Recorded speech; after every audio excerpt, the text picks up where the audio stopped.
Good evening. Tonight we'll delve deep into the gritty, uncertain, and less minus than minus glorious corners of the medical world. Forget Hollywood's portrayals of down minus and minus out, artists and desperate street corners. This story doesn't begin in shadowy alleys, but in the gleaming laboratories of the world's most trusted pharmaceutical companies. The truth is, when it arrives bearing promises, you, like millions of others, will call it a miracle. Before you settle in, take a moment to like and subscribe, but only if you genuinely love my content. Also tell me in the comments where you're from and what time it is locally right now. It's always fascinating to see the global audience joining in. Now dim the lights and let's embark on tonight's journey together. Before molecular names and syringes, there was a flower, seemingly simple, the poppy, this flower that carries sleep, standing only a few feet tall, its stem a waxy pale green, almost blue in the haze of a summer afternoon. The blossom at its crown, like a delicate cup of petals, sometimes pure white, at times crimson, at times deep purple like bruises, petals thin as parchment, quivering at the slightest breeze. But the true treasure lies not in the petals. When petals fall, the capsule remains, a crown minus like sphere, holding seed heads brimming with new hope, and harboring a deeper mystery. Within the sphere, a delicate network of tubes carries milky latex, a bitter sap. For millennia, this has been humanity's deepest, most intimate connection with plants. The story begins with this sap, begins in the fertile soil between the Tigris and Euphrates rivers. In the long dawn of civilization, the Sumerians cultivated these fields of drooping flowers. They unlocked the secret of the pods. With sharp knives, they scored shallow incisions across the pod surfaces. Almost instantly, white sap crystallized like tears upon the surface. After sun exposure, the sap thickened and darkened, transforming into viscous brown gum. This was the unrefined opium sap. They gave this plant a name that encapsulated their relationship with it. They called it the plant of delight. They pressed it into tablets to treat ailments, from stubborn coughs to the violent cramps of dysentery. But its most precious gift was the realm of oblivion, a gentle, painless descent into dream, far from the cruel, merciless troubles of the mortal world. Knowledge of the plant of delight was exceedingly precious. This sacred art was passed down through generations of healers, beginning its journey in Mesopotamia, traveling with caravans, dark bricks of solace hidden in saddlebags, through copper, wooden cloth as conduits. It eventually reached the great empire along the Nile. In Egypt, the poppy gained fervent new devotees. Physicians who were also priests administered opium with godlike reverence. The renowned Ebers Papyrus, one of the oldest surviving medical texts, dating to approximately 1550 BC, documented therapies using opium preparations. It was employed to soothe crying infants. This practice would yield terrifying consequences. Millennia later, poppy became integral to elaborate religious rites, as a key to unlocking the mind's door, so deeply ingrained in Egyptian culture that pharaohs were buried with poppy as ultimate solace for the long journey to the afterlife. Trade routes expanded relentlessly. Phoenician sailors, great merchants of the ancient world, sailed their ships bearing opium across the Mediterranean to Carthage, Spain, and most significantly, Greece. In this cradle of Western thought, opium was not merely a medicine, but became woven into the fabric of myth and philosophy. The Greeks associated the poppy with Hypnos, god of sleep, and linked it to Thanatos, the god of death. This reflected their recognition of its dual nature. It could bring restful sleep, yet in excess, plunge one into eternal slumber. They understood the sharp edge of this double minus-edged sword. Hippocrates, the father of medicine, by rejecting the mysticism of disease, yet never dismissed opium. He praised its efficacy in pain relief and hemostasis, lending it scientific authority through regulated use. By the time the Roman Empire ruled the known world, Opium had become the most common and effective medicine in physicians' cabinets. Rome itself was a vast consumer market. Legions carried opium during campaigns, when military doctors administered it for battlefield treatment. In bustling cities, street vendors sold it alongside bread and wine. The most renowned physician of the Roman era, Galen of Pergamum, was a staunch advocate of opium.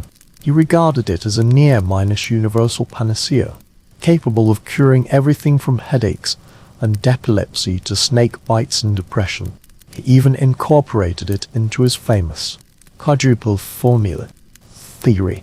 This complex formula, composed of dozens of ingredients, was considered the gold standard of Roman medicine. Galen's writings were revered as authoritative for the next 500 years. Opiate's unquestionable reputation spread accordingly. It was hailed as the mother of all medicines. For centuries, opiate maintained this status. The black resin of the poppy, as stable as a star, became a reliable companion in a world of suffering. Its efficacy was undeniable, yet unpredictable. The potency of each batch of opium could vary dramatically depending on soil climate and harvest season. Today's dose of relief could become tomorrow's deadly poison. It was a sharp, yet clumsy tool. Medicine is an art, not a science, and the use of opium embodies its noblest and most perilous expression. But the world was changing. The age of alchemy was yielding to the age of chemistry. Beneath the flickering gas lamps of the early 19th century, new minds began posing new questions. They were not content to know opium's effects. They sought to understand its principles. They yearned to dissect this source of pleasure layer by layer, to uncover the engine of its power, and isolate its very soul. In a quiet German tale, a young, determined pharmacy apprentice was about to achieve this feat. He would name this soul, and forever change the world. The era of plants was ending, and the era of molecules was beginning. This man was Sir Friedrich Turner. In his early 20s, he worked as an assistant in a pharmacy in the small Westphalian town of Paderborn. He was neither a renowned professor nor a wealthy industrialist, but simply possessed of curiosity and a near-dangerous persistence. Each night, when the pharmacy closed and the streets fell silent, Sir Turner would immerse himself in his humble laboratory. He was obsessed with opium, convinced this viscous raw gum was a mixture of multiple substances. He believed one active component must exist, capable of inducing its profound effects.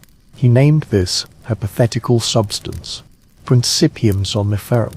His mission was to capture it.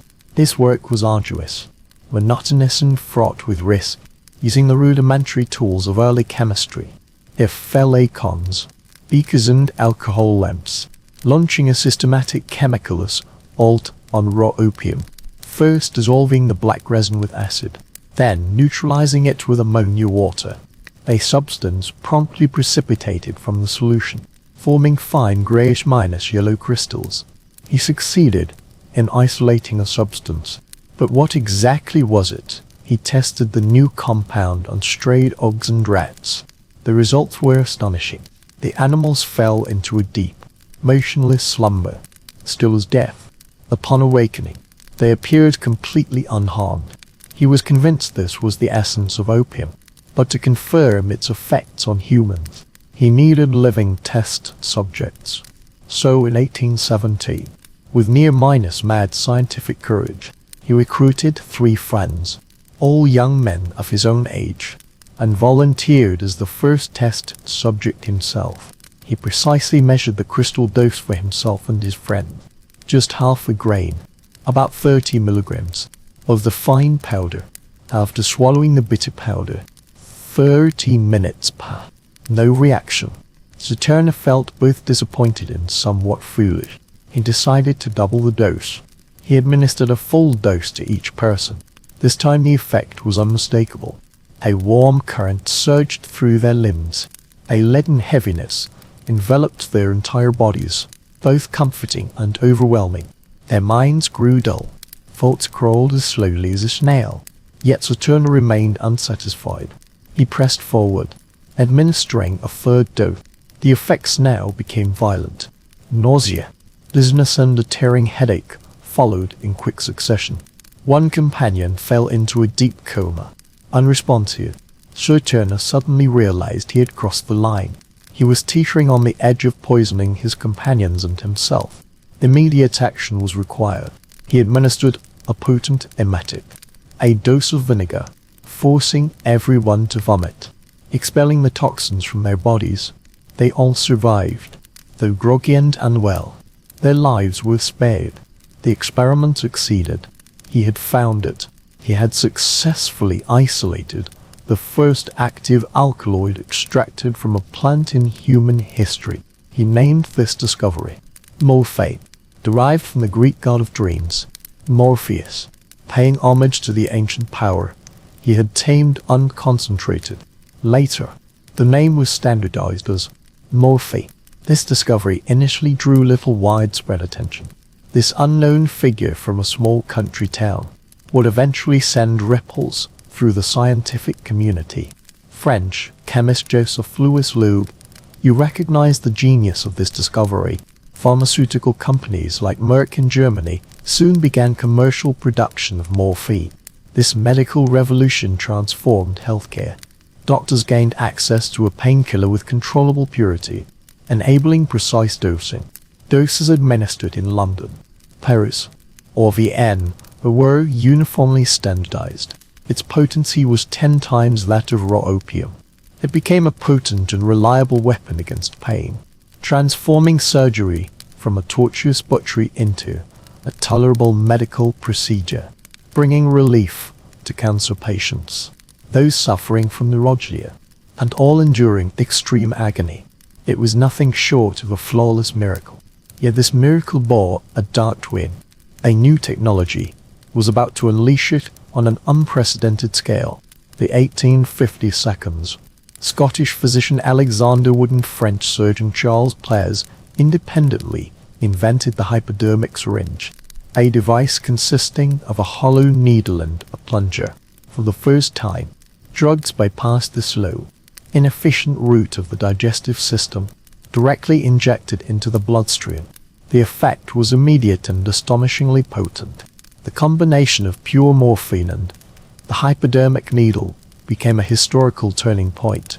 It created a faster, stronger, and more efficient pain relief pathway than any method before.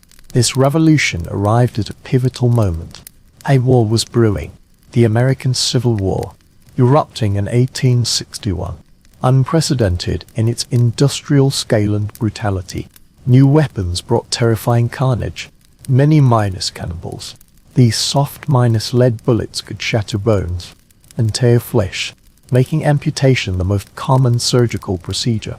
The battlefield presented unimaginable carnage. Field hospitals were even more harrowing. Overwhelmed surgeons worked in blood-stained tents, with little knowledge of hygiene, while screaming casualties formed endless queues. Agony proved as deadly as the enemy. The military medical corps possessed two invaluable weapons: chloroform anesthesia and morphine to alleviate intense, persistent pain. Morphine was distributed on a massive scale. The Union Army alone procured millions of opioids and tens of thousands of ounces of morphine powder. Exhausted and inadequately trained medics administered it indiscriminately. It had been a lifesaver. It spared countless soldiers from dying in shock and agony. It enabled them to endure the unbearable. But by 1865, when the war ended, the surviving soldiers returned home bearing new wounds, limbs lost, bodies scarred, minds haunted by the horrors they had witnessed. For many, there was a deeper, hidden wound, an excruciating craving for the very drug that had sustained them through the war. Though they had left the battlefield, they could not escape the shackles of syringes and vials of morphine solution. This affliction grew so widespread, it came to be known as soldiers' sickness.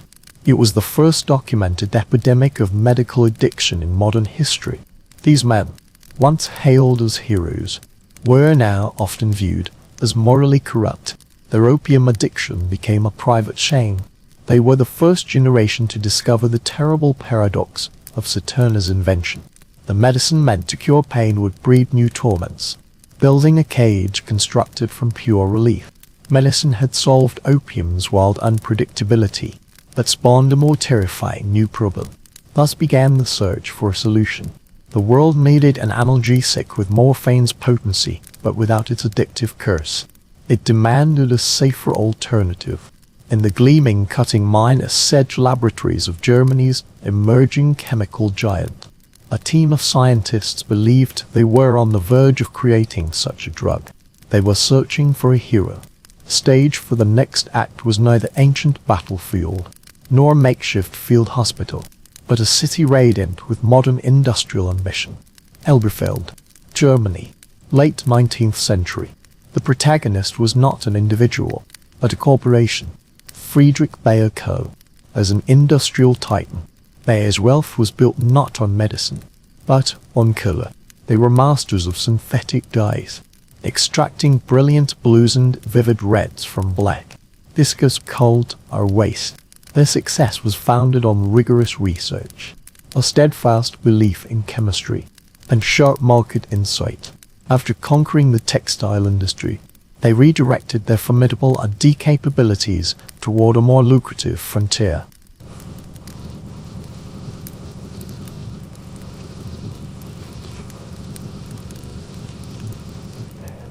By 1897, the newly established pharmaceutical division had achieved a remarkable breakthrough.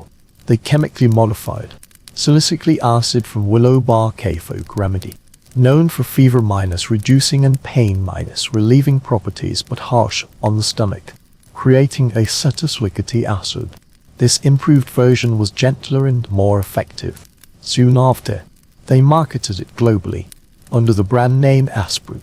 This was a triumph of industrial chemistry and a model of nature's refinement. Heinrich Driol, the confident and ambitious professor, head of Bayer's pharmacological laboratory, was eager to apply this model to another, more challenging problem: morphine. By the 1892, the soldier's disease was no longer confined to veterans.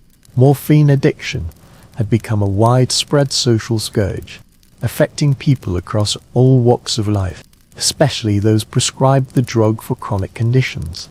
For the pharmaceutical industry, it was both a medical nightmare and a public relations disaster. Meanwhile, society desperately needed effective respiratory medication. Tuberculosis. The primary symptom was a severe, persistent cough. This cough left patients exhausted. Sleepless nights accelerated the progression of the disease. The most effective cough suppressant at the time was codeine.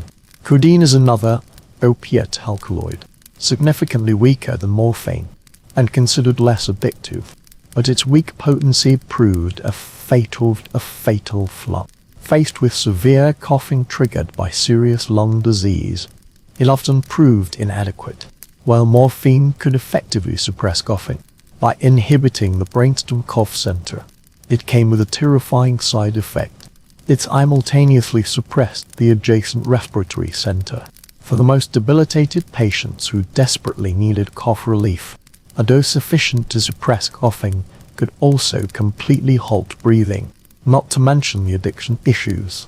This was precisely the challenge Professor Dreiser set for his team. He needed a new drug that possessed morphine's potent cough-suppressing ability, without the dangerous tendency to cause respiratory failure. Most crucially, he demanded the drug be completely non-addictive. He firmly believed it was possible to chemically separate morphine's beneficial effects from its toxicity. Determined to create a safe version of morphine, the monumental task of synthesizing this miracle drug fell to Felix Hoffmann, a young chemist in the laboratory. Hoffmann was exceptionally talented and meticulously precise. Just 11 days prior, he had successfully synthesized a stable commercial form of aspirin. At that moment, he was at the peak of his career. This time, he employed the same method of preparing aspirin from salicylic acid via distillation.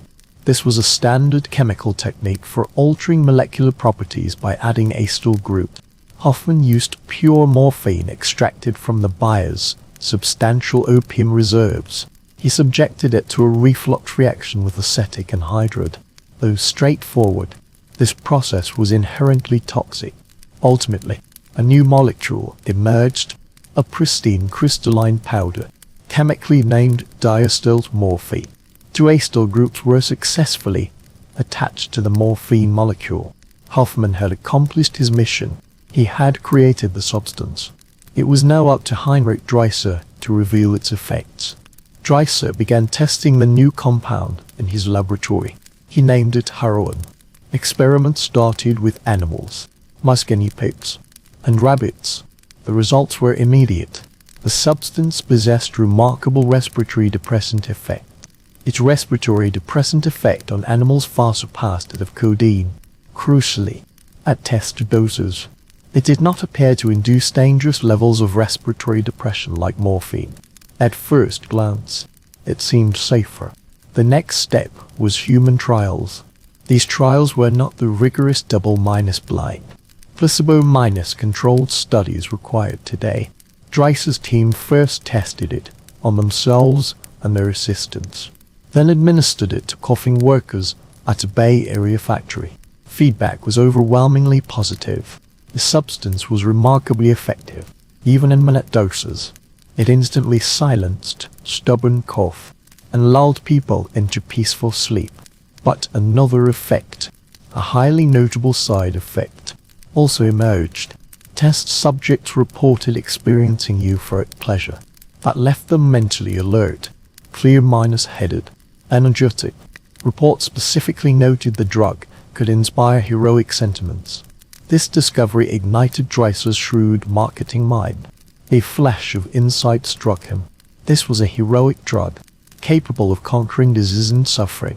He formally named the substance heroin. Heroin, derived from the German herois, meaning heroic. Yet he saw it not merely as a cough suppressant, but envisioned grander and bolder applications.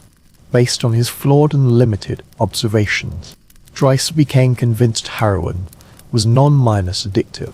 In fact, he theorized it could cure morphine addiction. This inference was a tragic leap of faith. He believed heroin could satisfy the physical cravings of opiates without morphine's hypnotic and paralytic side effect. He envisioned morphine addicts switching to heroin. Since heroin was supposedly non-addictive, patients could gradually wean off without suffering. He seemed to have discovered the Holy Grail, a perfect product that could replace morphine without causing addiction, and even cure morphine addiction. November 1898. Heinrich Dreiser presented his findings at the German Congress of Natural Scientists and Physicians. He extolled the remarkable efficacy of this new discovery, claiming its cough-suppressing effect was 10 times that of codeine, while carrying only a fraction of morphine's side effects. He positioned it as a miracle drug, proclaiming it a testament to Germany's scientific prowess and robust beer industry. The medical community was captivated.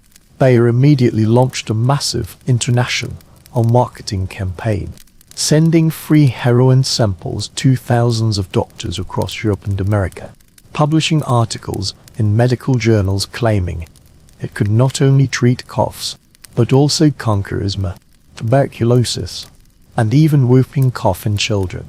The product was marketed in liquid, tablet, and flavored glass and retincture form, the latter specifically designed for children to improve palatability. Advertisements proclaimed it a safe, non-addictive alternative.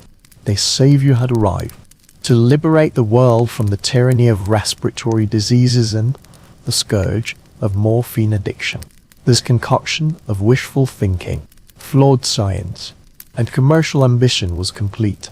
A world thirsting for miracles was ready to believe. The trap was set. Bayer began producing heroin by the ton, shipping vials filled with white powder to every corner of the globe. Unaware, or perhaps deliberately blind, they were not curing a plague, but brewing a catastrophe. The The story of a miracle drug often begins with a cough, not a roar, a dry cough, a paroxysm cough, a persistent cough, shaking a world still haunted by the specters of tuberculosis, pneumonia, and bronchitis. At the threshold of the 20th century, German chemical giant Bayer held what they believed to be a miracle. Chemist Felix Hoffmann, striving to develop a less addictive substitute for codeine, after arduous yet ultimately successful efforts, synthesized the novel compound diacetyl morphine. Initial trials on workers at Bayer's Elberfeld factory yielded astonishing results. Its analgesic effect was reported to be 10 times that of morphine. Its cough-suppressing efficacy was equally unmatched. More importantly, Heinrich Dreusser, the company's chief pharmacologist, declared with the unwavering conviction characteristic of late Victorian scientists, this new drug possessed none of the hypnotic additiveness of its parent compound, nor a safer morphine, nor a superior codeine, but a perfect drug. All that remained was a name. Seeking a brand name that captured the substance's potent stimulating properties, the company turned to its own test subjects. Participants reported profound feelings of euphoria, a surge of strength and confidence. In short, they felt heroically empowered, thus drawing from the German words heroisch, heroism, Heroin. The name sounded powerful and modern, yet entirely harmless, like some kind of solution. Bayer had established itself in the industry through rigorous scientific reputation, and its other new product, aspirin, was sweeping the globe with formidable industrial and marketing strength. Now this industrial giant poured all its might into this miraculous new drug. The marketing campaign was a global commercial masterpiece, aggressive, comprehensive, and astonishingly successful. From 1898 onward, promotional materials flooded from Germany to doctors, pharmacists, and hospitals across the civilized world. Tens of thousands of free samples were mailed out, from London to St. Louis, from Vienna to Shanghai. Neatly packaged samples arrived at doctors' offices. The bottles themselves were serene pharmaceutical artwork, small, transparent glass vials filled with fine white crystalline powder, sealed tightly with cork stoppers, adorned with the now iconic Bayer Cross logo. Labels boldly declared in black type its ingredient to be heroin for ease of administration. Tablet formulations were also available for the most common cough symptoms, while a sweet tasting glycerin based syrup was formulated for the most common cough symptom, so even children could take it easily. Across the pages of authoritative medical journals worldwide, heroin advertisements bloomed like wildflowers. One striking ad featured bold Art Nouveau lettering proclaiming, Heroin, surrounded by the ailments it promised to conquer: bronchitis, laryngitis, asthma, whooping cough. Another ad simply declared with the Bayer logo, heroin, cough suppressant sedative. The company positioned it as a specialized precision medicine rather than an anesthetic. It not only suppressed cough, but eradicated the irritants, causing them. Not only eased labor pain, but optimized the birthing process. Most shockingly, Bayer marketed heroin with a profound irony that would ultimately unfold as tragedy. Marking heroin as the antidote to addiction, it was promoted as a non-addictive substance to help patients break dependence on morphine nor codeine. Faced with the escalating crisis of medical opioid addiction, a predicament born from the previous generation's drug abuse, doctors desperately sought solutions. Thus they embraced this claim as a lifeline in despair. Finally, an exit route emerged that could treat pain without trapping patients in a new cage. Thus heroin entered public view, not through back alleys, but through pharmacy front doors. In nearly every country where it circulated, it could be purchased over the counter without prescription. In Paris, a cold sufferer could walk into a pharmacy and buy hydrochloric heroin as easily as soap in rural America. A mother could order pure heroin cough syrup for her child through a mail-order catalog. It was merely another patented medicine, a weapon in the family medicine cabinet against everyday ailments, quietly resting in the medicine cabinet beside iodine and aspirin. Within this unassuming little bottle lied unimaginable power. Its heroic name proclaimed humanity's boundless faith in chemistry creating a better life. In those brief, feverish years, Bayer seemed to have truly cured the world's cough. It applied his solve to suffering, offered a solution to addiction. The white powder permeated everywhere. Each bottle silently promised deliverance. The world seemed to have found its hero. The first cracks in this colossal deception did not emerge from solemn pronouncements by authoritative medical bodies, but from the anxious private correspondence of ordinary physicians. Initially, it was merely scattered whispers from the medical front lines, whispered quietly from ear to ear. In 1900, a Philadelphia physician submitted a brief letter to a medical journal, reporting clinical observations. Several tuberculosis patients treated with heroin required ever-increasing doses to maintain the same cough-suppressing effect. More disturbingly, when they attempted to stop the medication, they fell into a peculiar and intense state of agitation. A Boston pharmacist noted some customers repeatedly purchasing Bayer cough syrup at alarming frequency, while their cold symptoms persisted for months. These pale, emaciated customers would become agitated if the product was out of stock. In France, doctors treating morphine addicts with this new therapy observed a disturbing phenomenon. Patients did indeed quit morphine, but rapidly transferred their dependence to heroin. This was no longer abstract aesthetics, but the loss of a young life. His mother, photographer Francesca's A Red Eye, launched a public initiative called Awakening, a movement aimed at ending the fashion industry's romanticization of drugs. The disgraced industry began to sober up and drain in its excesses. Magazine editors issued statements pledging to prioritize health and well-being as a new focus. Models' expressions gradually regained vitality. Their eyes lost their hollow stare. Lights grew slightly brighter. The era of heroin chic vanished almost as swiftly as it had arrived. Yet this trend left behind an eerie, enduring cultural residue. It once made the abyss seem fashionable in an instant. Despair packaged as luxury, as the fashion world abandoned the street junkie aesthetic.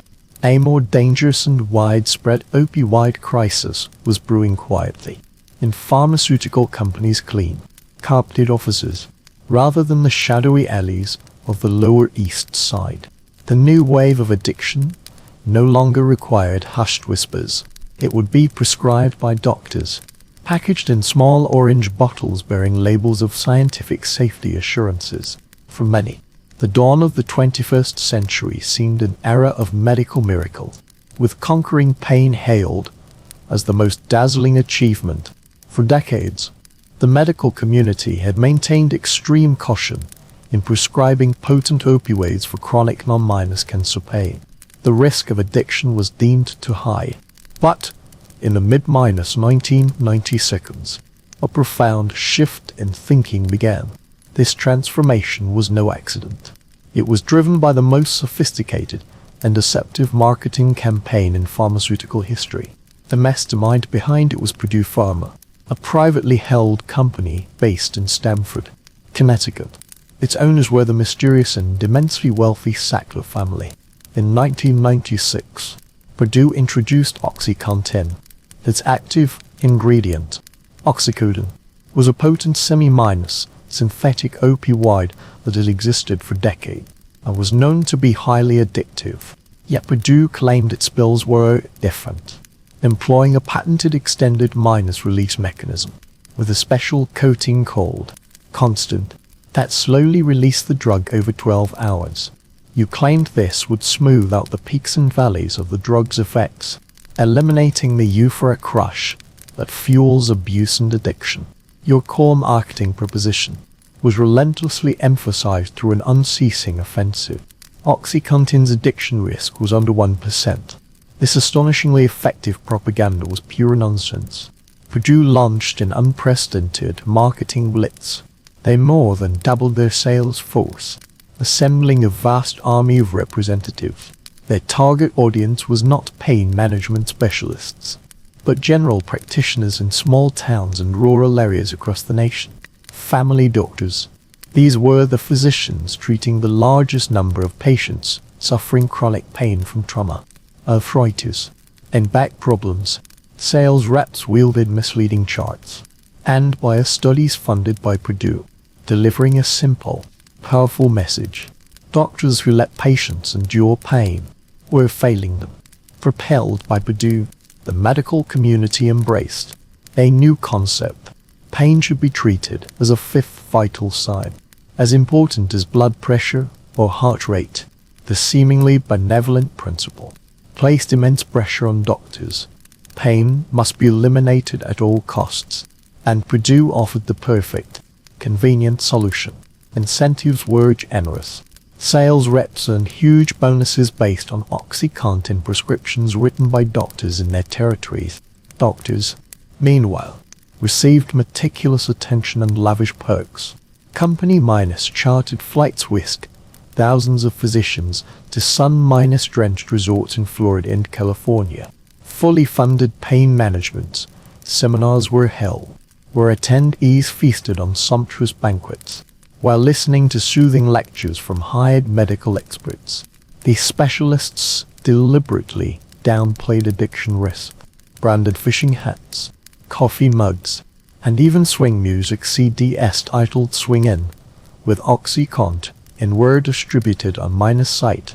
This was a comprehensive campaign to reshape medical culture, aimed at reprogramming an entire generation of doctors to believe this potent anesthetic was a safe, non-addictive miracle drug.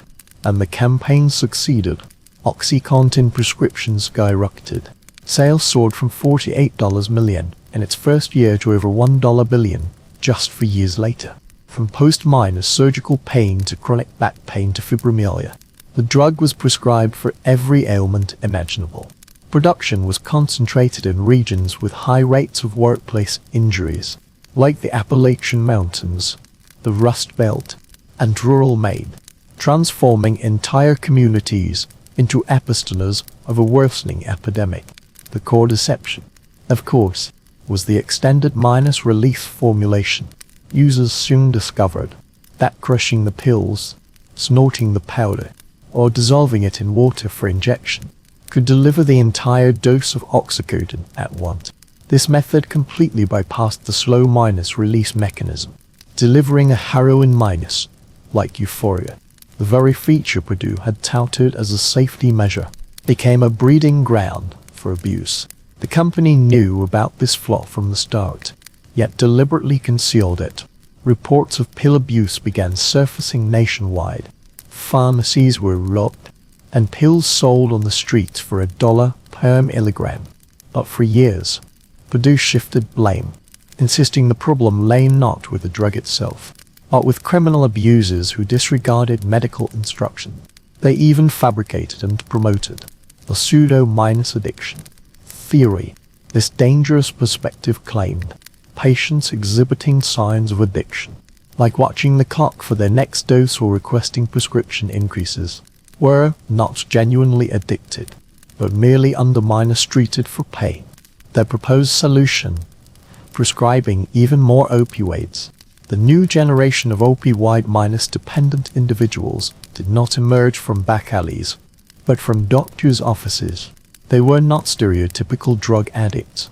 There are athletes taking OxyContin for football injuries, construction workers seeking relief for back pain, suburban housewives seeking treatment for chronic migraines. These individuals, following medical advice and trusting the healthcare system, ultimately developed physical dependence on legally prescribed medication. Yet the supply of these drugs inevitably dries up. Doctors stop prescribing out of concern. Patients lose health insurance.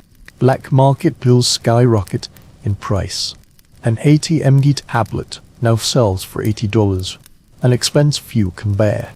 Those trapped in intense physical dependence face a brutal choice: endure the agony of withdrawal, the torment of what's cold, the most dreaded illness, or seek cheaper, more accessible substitutes to sustain their addiction. And those substitutes await them on the street. Heroin, its economic logic is brutal and simple. A daily $80 addiction to OxyContin can be replaced by a $10 to $20 daily addiction to heroin. These two drugs share similar molecular structures and act on the same opioid receptors in the brain. For bodies already dependent on hydrocodone, the sensations delivered by heroin are nearly indistinguishable. This seamless transition is devastating. The prescription drug supply chain has become a conveyor belt, pushing hundreds of thousands of Americans from pharmacies to street corners. This plague, briefly glamorized and swiftly disowned by the fashion world in the 90 seconds, has now returned, but this time it's different. It's larger in scale, more widespread, and its victims are more diverse. The root of this plague is not cultural trends, but corporate greed and medical malpractice. A national tragedy is quietly spreading through prescription after prescription. This miracle drug deceives not just a few, but the entire medical establishment. The void it creates can only be filled by its illicit counterpart.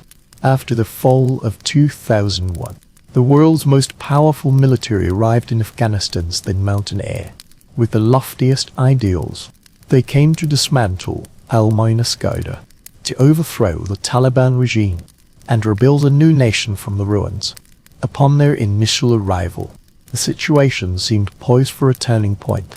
In 2000, during its final display of authority, the Taliban regime declared opium cultivation contrary to Islamic doctrine. They enforced this decree with brutal efficiency. Opium fields were plowed under, and growers were punished. Within a single growing season, global opium supply plummeted by over 90%. This brutal supply-side operation proved astonishingly effective. In an instant, the primary source of global heroin seemed severed. Yet the new order, arriving on the wings of cruise missiles and the boots of special forces, had entirely different priorities. The primary goal was stability and counterterrorism within Afghanistan's intricate tribal political landscape. Stability meant forging alliances and winning hearts and minds. Yet the hearts of millions of rural Afghans were already bound to that humble, beautiful, and highly profitable poppy plant. Eradicating the crop meant destroying the livelihoods of entire provinces and creating enemies where allies were desperately needed. Thus a silent agreement was reached. The vast majority of poppy fields would be left untouched. Coalition commanders tasked with counterinsurgency understood this well. Farmers burning their fields today might plant improvised explosive devices tomorrow. Many warlords now are allies against the Taliban, precisely control the regional opium trade. Disrupting their business equals undermining the fragile coalitions sustaining the new government. This devil's bargain struck amid Kandahar's dust and Helmand's valleys is. We turn a blind eye to the poppies, while they aid our hunt for the Taliban. Ironically, the Taliban, now reorganized as an insurgency, also spotted this opportunity. The poppy economy became the perfect fuel for asymmetric warfare. It required no complex infrastructure, was highly drought-resistant, and generated massive cash flow in a nation scarcely able to supply global markets with other products. The resurgent Taliban began operating like a mafia. They didn't need to manage every field personally. They simply controlled the entire ecosystem, providing protection to farmers, taxing the harvest, taxing traffickers moving raw opium paste to laboratories, and even taxing laboratories that refine opium into morphine base, and further process it into precious diethyl morphine. Heroin no, for from slashing open poppy capsules to loading bricks onto Toyota Hilux pickup truck, every step generates revenue. 10% tax here, 20% tax there. The cumulative sum is staggering. The scale of this resurgence is staggering. By 2007, just 6 years after the invasion, Afghanistan accounted for 93% of global illicit opium production. The United Nations Office on Drugs and Crime reported annual opium exports valued at $4 billion, equivalent to over half the country's official GDP. Poppy fields bloom across the south. White, pink, red, delicate petals spread across a sea of flowers. Yet they symbolize a wave of suffering sweeping across the globe. The opium yield in Helmand province alone surpassed the total output of Myanmar, the former world's top opium producer. The logistics network transporting this product has a long history, comparable to the Silk Road itself. Its main route is known as the Balkan route. Convoys and pack animals laden with cargo transport heroin westward from Afghanistan to Iran and Pakistan's impoverished border regions.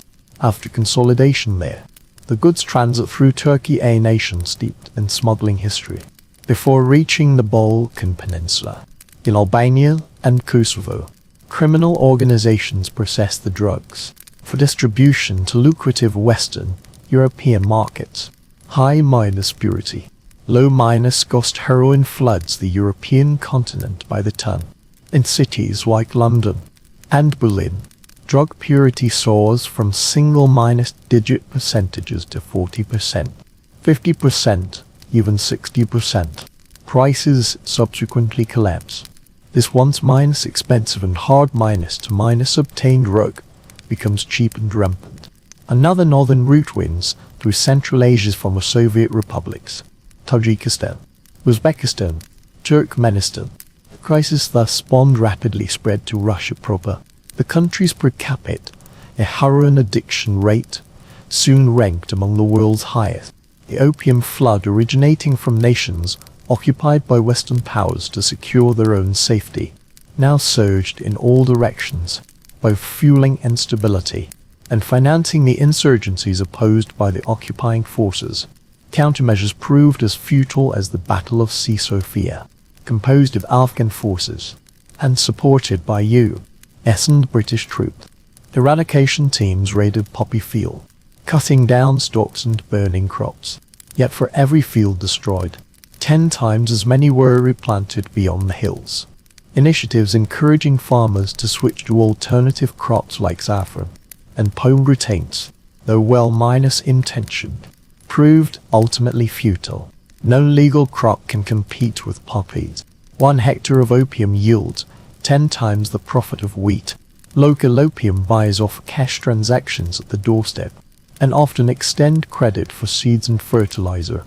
In contrast, the government provides virtually no support for legal crops. Farmers eking out a living on Earth's most barren land. The so-called choice is merely a dilemma of no choice. In a sense, the war on terror has become a drug-funded war.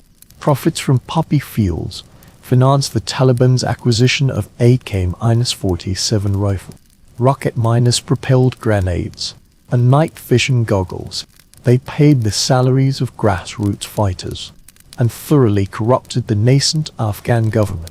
From the village level all the way up to the highest ministries in the presidential palace, the very foundations of the nation we sought to build is being dismantled by the profits generated by the very flower we chose not to eradicate. Afghanistan has become the world's first true narco-minus state, a nation whose economic and political life is entirely dependent on a single illicit plant.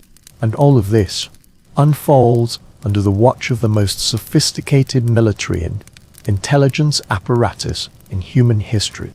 A silent tragedy, a failure entirely predictable, blooms unnoticed in plain sight.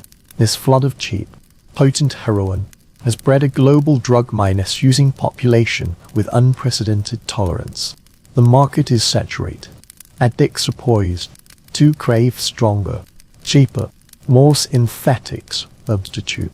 A shadow is silently descending upon the North American continent. This shadow was not born in the poppy fields, but conceived in the cold, ruthless logic of chemical laboratories.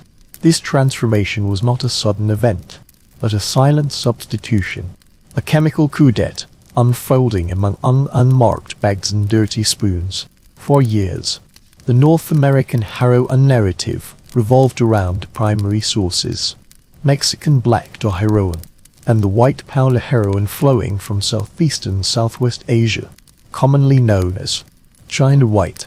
Yet the economic laws governing the drug trade, like any commercial activity, are always dictated by risk and profit. Heroin production is both high-minus risk and inefficient. It requires vast tracts of land, specific climates, and a large, compliant workforce to harvest opium gum. This supply chain is long and fragile, constantly vulnerable to weather law enforcement actions. Then came fentanyl. This substance was not a new invention. As early as the 1952, Belgian chemist Paul Janssens successfully synthesized it. For decades, it remained a highly esteemed medical tool, despite its astonishing potency, serving as both a powerful surgical anesthetic and a pain reliever for cancer patients. When administered via transdermal patches, its efficacy was 100 times that of morphine and 50 times that of pure heroin. For the suffering, it was a godsend. Yet for the pharmaceutical industry, it is a lurking demon. The turning point came when chemists hired by criminal organizations discovered the immense economic potential of illicit fentanyl production. This drug requires no farmland cultivation, no labor-intensive farming, and no seasonal constraints. All it needs are precursor chemicals, a skilled chemist, and a laboratory. Most precursor chemicals are legally produced and readily accessible through China's loosely regulated chemical industry. These raw materials are packed into barrels, disguised as industrial solvents or pigments, and shipped to Mexican ports, where they are synthesized in super labs operated by the Sinaloa Cartel's Jalisco New Generation cartel. The logic is brutal and undeniable. 1 kilogram of heroin costs about $5 Zorro to produce in Mexico, yet sells for $80. Zorro on the U.S. wholesale market. The profit margin is staggering, but pure fentanyl costs even less to manufacture. Its potency allows it to be refined into a finished product equivalent to 50 kilograms of street drugs. The potential profits are not only higher, but skyrocket exponentially. A single kilogram of fentanyl contains enough lethal doses to kill 500,000 people. Smuggling risks are also reduced. Drug traffickers no longer need to hold bulky blocks of cannabis across borders. Carrying a sugar minus cube minus sized packet yields equivalent profits. Fentanyl was initially used as an enhancer. Traffickers mixed small amounts into heroin to boost potency and extend supply cycles. Addicts accustomed to specific doses injected what they believed to be their usual amount, unaware the bag contained a lethal variant of fentanyl, a difference of just a few micrograms, invisible to the naked eye.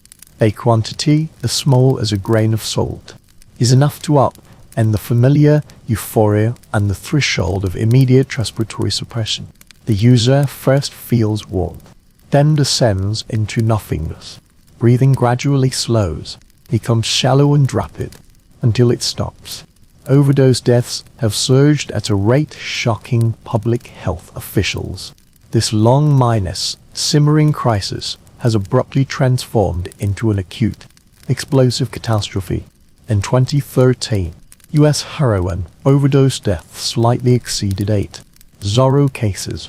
Fentanyl and other synthetic opioid-related deaths slightly exceeded 3 Zorro cases.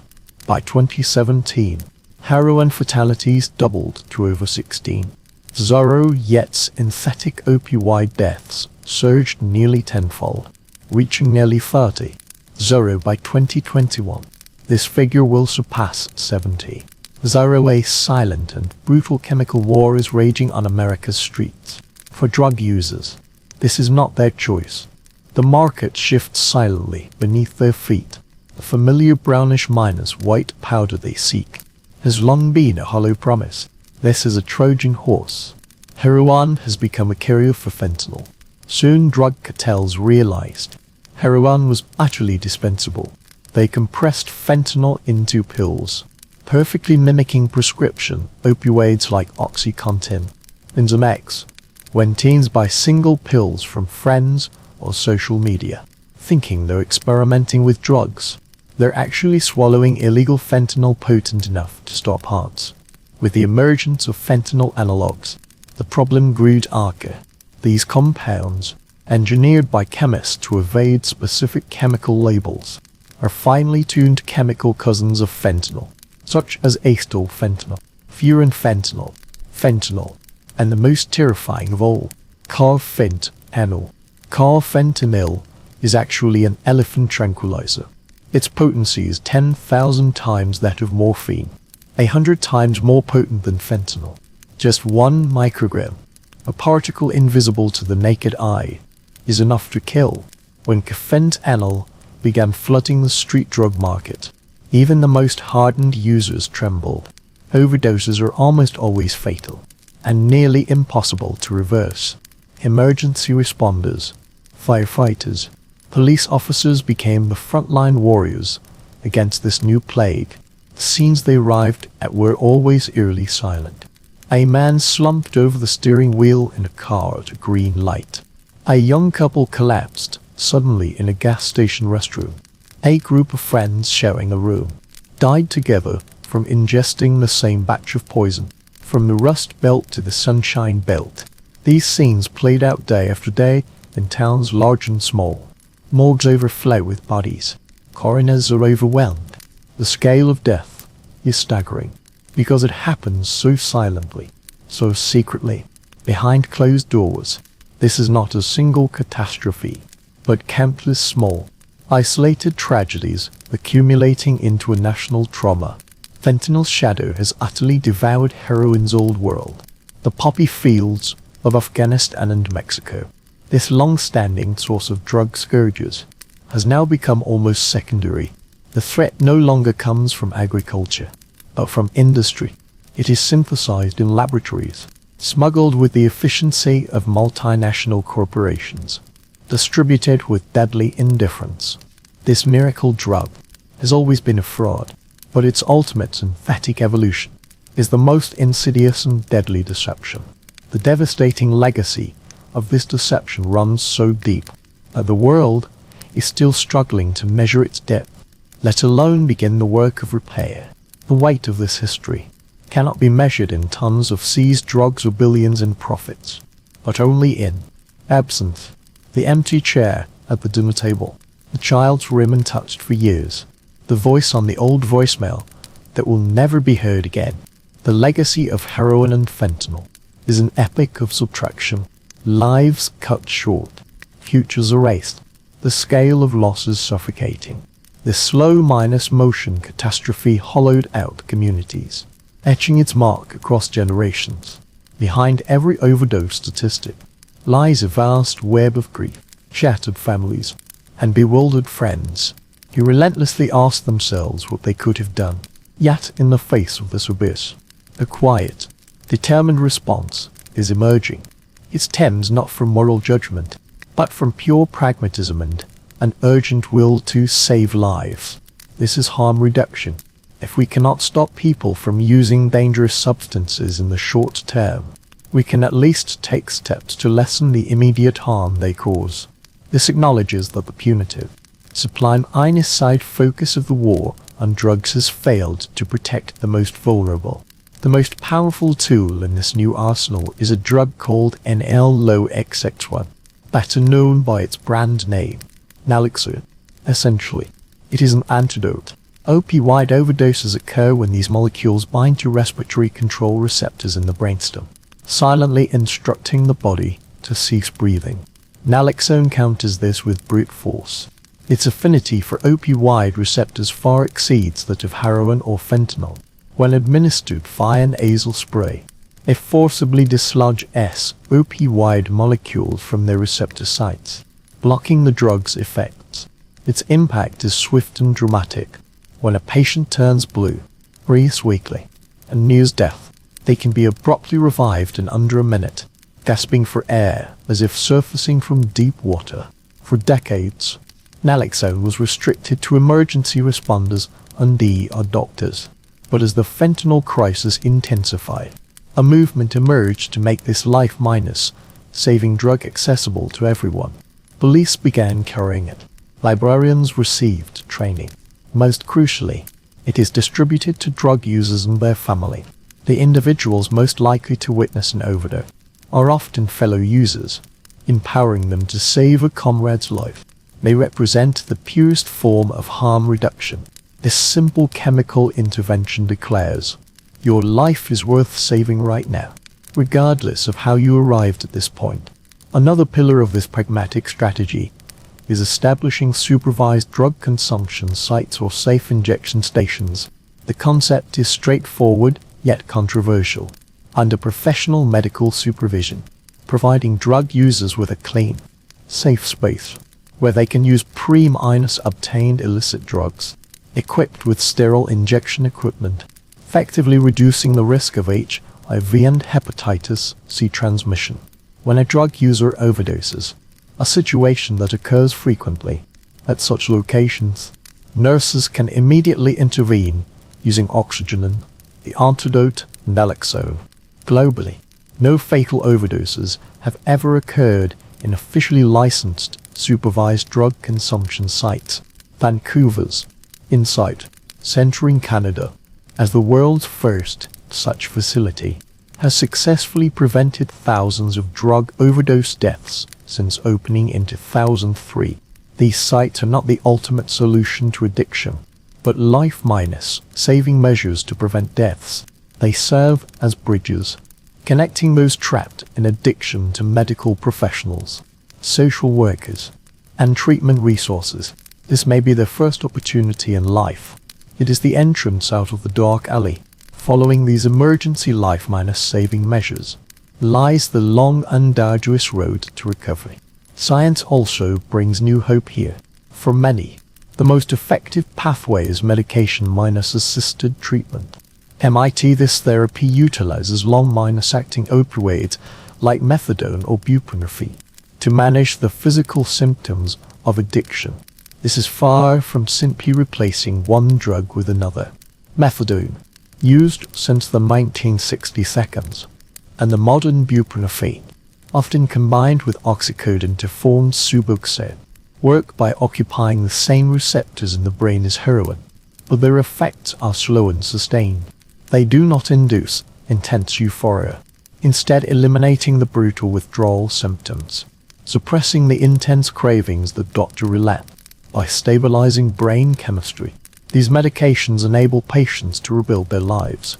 They can maintain employment, repair relationships, and address the trauma or psychological issues that initially triggered addiction through counseling. Methadone provides a stable foundation for psychological reconstruction in recovery. Yet despite proven efficacy, access remains a significant barrier.